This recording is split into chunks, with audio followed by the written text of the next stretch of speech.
жалпы бұл жылқы байталды қалай дейміз?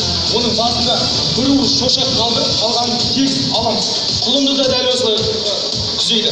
Ал бұл байталдың бір ерекшелігі күзеудің құйрығында екі қалыңдап, екі қалдырған жол ашар деп.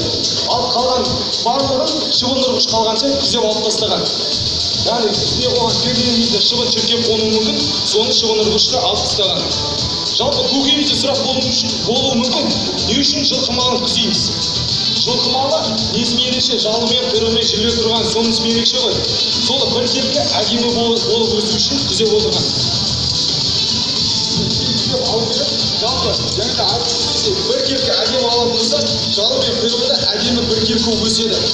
Аттың көркін де ашатын осы жалы.